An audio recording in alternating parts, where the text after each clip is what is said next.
Salut à tous, aujourd'hui on va parler de ma propre histoire, l'histoire d'un de mes premiers entretiens qui s'est assez mal passé, mais qui m'a permis de réussir la plupart des autres.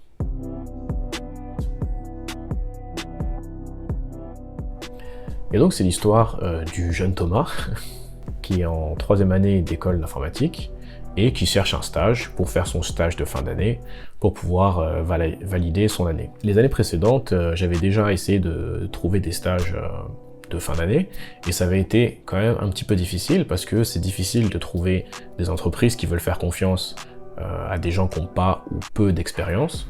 Et donc je postule à pas mal d'endroits, je cherche des endroits intéressants qui font du Linux, de l'administration système, parce que c'est ce que je voulais faire.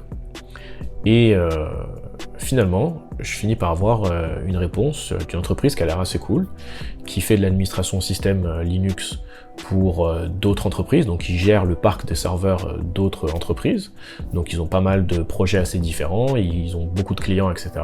Et donc j'ai postulé là-bas et je reçois une réponse d'un des dirigeants de cette entreprise qui veut me rencontrer la semaine suivante. Donc moi je suis super content, je me prépare pour l'entretien, ou du moins j'ai l'impression de me préparer pour l'entretien. Je mets mon plus beau costard, ce qui n'est pas très difficile parce que j'en ai qu'un seul, donc c'est celui que je mets, ma petite chemise, ma petite veste, et je m'en vais au centre-ville pour aller rencontrer la personne qui va faire l'entrevue pour le stage de fin d'année. Et donc, premièrement, évidemment, j'ai pas l'habitude de mettre des costards, donc ce jour-là, je suis pas vraiment en pleine forme, vu que je me sens un petit peu serré, je suis pas très à l'aise, je suis un petit peu stressé aussi parce que c'est difficile de trouver des stages. Si je suis pas accepté par cette entreprise, ça va être difficile pour moi de valider mon année, donc il y a quand même des enjeux.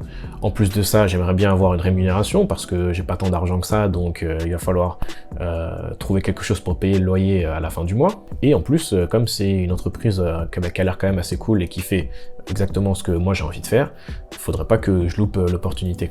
Donc je me pointe, j'arrive là-bas, je prends un petit jus d'orange en bas histoire de me réveiller en arrivant juste un petit peu avant. Et puis j'arrive, je rencontre la personne qui va me faire l'entrevue. Et juste avant l'entretien, je passe un petit test technique. Donc le petit test technique, il se passe sur papier. Donc on me donne un papier avec des questions, un petit crayon, et puis on me dit, t'as une demi-heure pour répondre aux questions.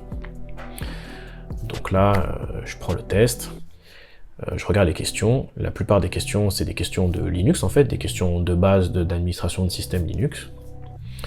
Et là, je me rends compte que il y a une partie des questions, je connais à peu près la réponse, mais il y a au moins la moitié des questions, je n'ai pas vraiment, j'ai soit aucune idée, soit j'ai une vague idée, quoi.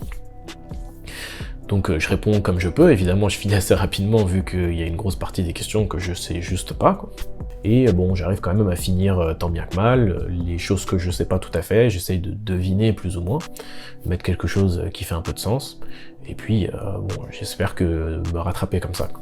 Donc je finis le test technique et je passe l'entretien avec le manager qui gère l'équipe de sysadmin qui travaille là-bas. Et donc il est avec un autre sysadmin, et donc on va faire l'entretien, et il m'amène dans le café qui est en bas pour pouvoir faire l'entretien, parce que il me semble que leur salle de conférence elle est en travaux, quelque chose comme ça. Donc déjà ça me paraît un petit peu bizarre, ça me met un peu dans une humeur un peu bizarre, parce que je fais un entretien d'embauche pour une compagnie qui a l'air sérieuse, mais on se retrouve dans le café d'en bas, quoi. Donc je trouve ça un peu bizarre, mais bon, je garde mon calme. De toute façon, je suis assez calme de manière générale. Et puis on descend, on prend un petit café, et on commence l'entretien. Donc là, je suis toujours un petit peu stressé parce que déjà, je viens de pas tant que ça réussir le test technique juste avant. Je suis toujours dans mon costume super serré que j'aime pas mettre. Et en plus de ça, je me retrouve face à 2 personnes, moi je suis tout seul, donc déjà j'ai encore un peu plus la pression que d'habitude. Et on commence l'entretien, et là, ça va un peu de pire en pire parce que la plupart des questions, en fait, moi, je m'attendais à un entretien en fait technique. Qu'est-ce que tu connais? Comment on fait ceci? Comment on fait cela?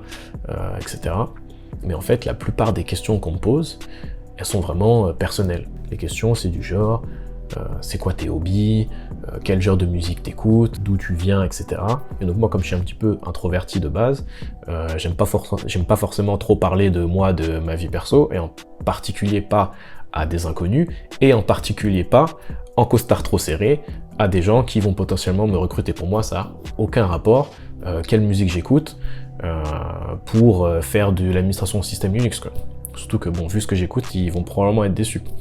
Et donc, au fur et à mesure que l'entretien se passe, je suis de plus en plus stressé, on va dire, et je finis en fait par me braquer complètement. C'est-à-dire que je réponds presque plus aux questions. Il me pose une question et je réponds juste pas oui, non, je sais pas la plupart des réponses. Et ça se voit sur ma tête que j'ai qu'une envie, c'est de me barrer. Je suis bloqué, quoi. Et donc, évidemment, à la fin de l'entretien, la personne, le manager, il me dit que le test technique, c'était pas terrible. Il y avait quand même quelque chose que je connaissais pas zéro, je connaissais un petit peu quand même, mais bon, j'étais loin d'être le plus fort du monde. Et en plus de ça, la deuxième partie de l'entretien, ça s'était quand même pas très bien passé, et que du coup, forcément, ça allait pas le faire. Par contre, ce qu'il me propose, il me dit, ok, je vais t'expliquer pourquoi en fait je t'ai posé ces questions, même qui peuvent paraître un petit peu bizarres. Et si tu veux un petit peu, si tu arrives à te remettre en question, on pourra refaire un entretien, et puis on pourra réessayer, quoi. Donc moi, ce jour-là, moi j'en ai marre, en plus il me fait la leçon, etc. Donc je rentre chez moi, et puis j'essaye d'oublier un petit peu cette histoire, quoi. Finalement, le lendemain, en ayant dormi par-dessus, je réfléchis un petit peu, et je commence à me dire que peut-être que c'était pas si bête que ça de me poser ces questions-là, et peut-être que j'avais pas forcément à me braquer là-dessus, alors que c'était des questions un petit peu inoffensives. C'est un manager, donc il manage une équipe, il y a peut-être, je sais pas, 20 personnes dedans. S'il y a des personnes qui sont complètement différentes les unes des autres, ça peut faire que ça se passe mal. Et donc même si les compétences techniques sont là, ce qui dans mon cas était déjà limite, si humainement ça colle pas, bah forcément ça va primer même sur les compétences techniques, quoi. Même quelqu'un qui est super fort, si tout le monde le trouve bizarre, et bah, il risque pas d'être embauché, quoi. Donc je respire un coup, je prends sur moi et j'écris un email que j'ai retrouvé, un email de 2011 qui dit « Bonjour Edouard », dédicace à Edouard. Après mûre réflexion, je suis prêt à répondre à toutes tes interrogations. Pourrais-tu m'accorder une seconde interview afin de pouvoir nous entretenir à nouveau? Donc en gros, ça c'est juste une phrase, mais ça m'a coûté très cher personnellement pour prendre sur moi et pour pouvoir retourner là-bas dans l'esprit de répondre à des questions personnelles que j'ai pas forcément envie de répondre. Et donc comme Edouard, c'est un gars super sympa, il m'accorde une deuxième entrevue, et on se voit la semaine suivante, et là il m'explique vraiment en détail le type de questions qu'il pose, pour quelles raisons, en fait ce que je viens de vous dire là maintenant, pour quelles raisons il les pose, etc. Et donc il me les repose et je réponds du mieux que je peux.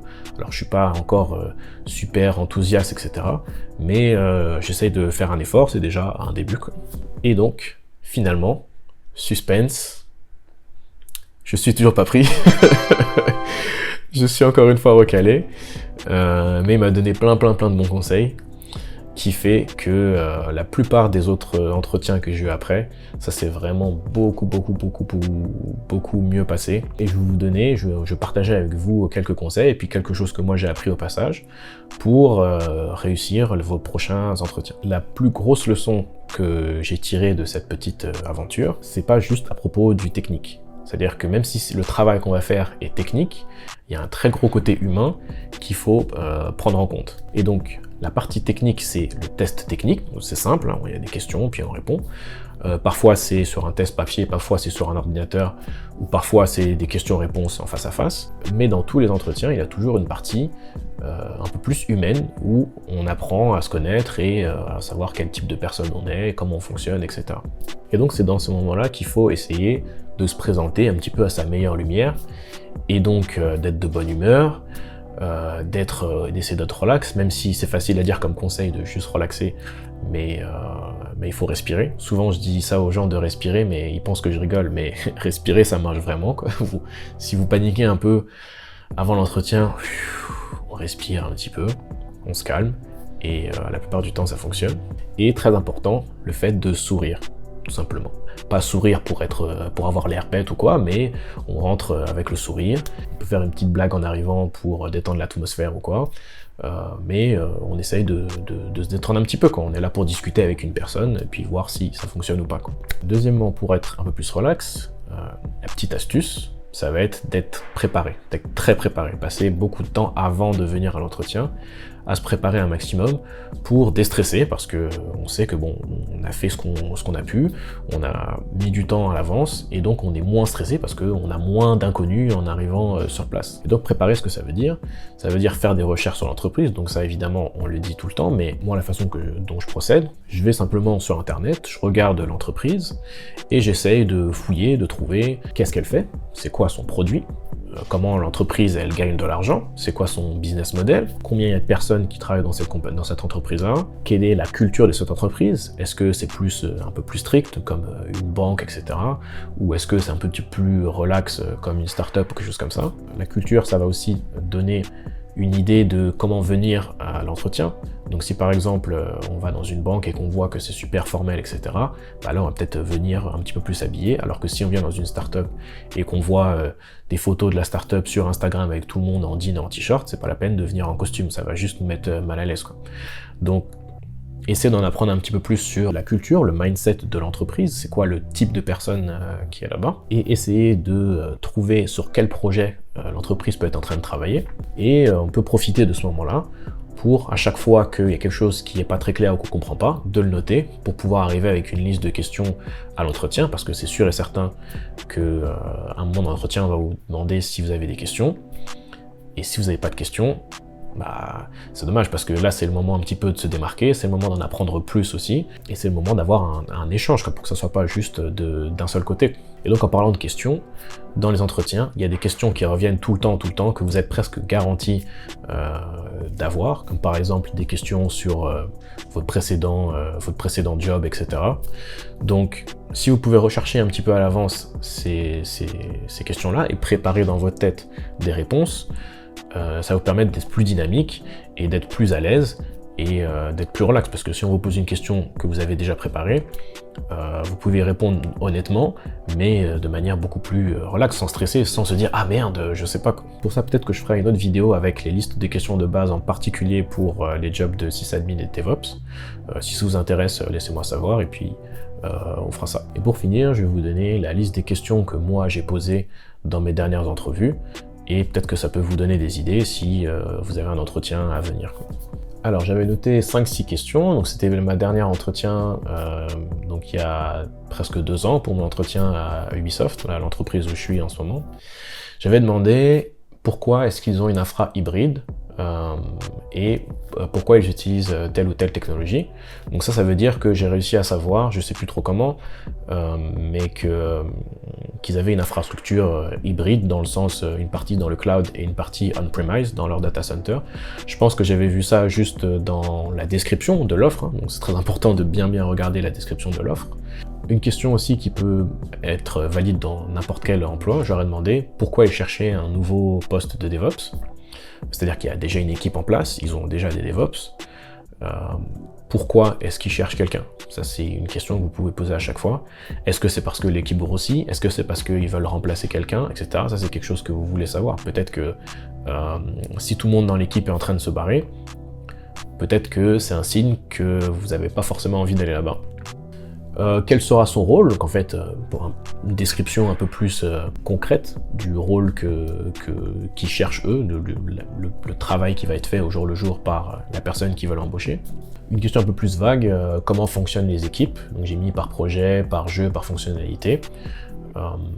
Je savais pas, c'était quelque chose qui m'intéressait. Moi, dans l'entreprise où je travaillais avant, au départ, j'étais dans une équipe de DevOps, on va dire, ce qui n'est pas la meilleure chose, mais bon, c'était le cas. Puis petit à petit, j'ai été mis dans l'équipe d'un jeu pour travailler avec les autres personnes qui travaillent sur ce jeu-là. Et donc, pour la culture DevOps, c'est quelque chose qui est très important d'avoir une personne qui travaille vraiment dans l'équipe, pas dans une autre salle, de l'autre côté, le mec qui s'occupe du DevOps, on sait pas ce qu'il fait. Et donc ça, c'était important pour moi à savoir. Et j'avais demandé quels sont les projets, les technologies à venir. Donc ça, pareil, c'est une question que vous pouvez poser dans presque n'importe quel contexte. Parfois, ils vont pas pouvoir toujours vous répondre parce qu'il y a des choses qui sont confidentielles, etc. Mais les technologies qu'ils utilisent ou qu'ils veulent utiliser, et au moins vous donner une idée du type de projet qu'ils veulent faire, quoi. Et donc, pour finir la petite histoire, ce qui s'est passé, c'est que plusieurs années plus tard, j'ai fait un entretien dans une autre entreprise qui s'est passé très tranquillement. J'avais pas mon costard ce jour-là, j'étais beaucoup plus relax, j'étais beaucoup plus souriant, et j'ai fini par avoir le travail qui était un travail d'administration système Linux classique dans une petite start-up.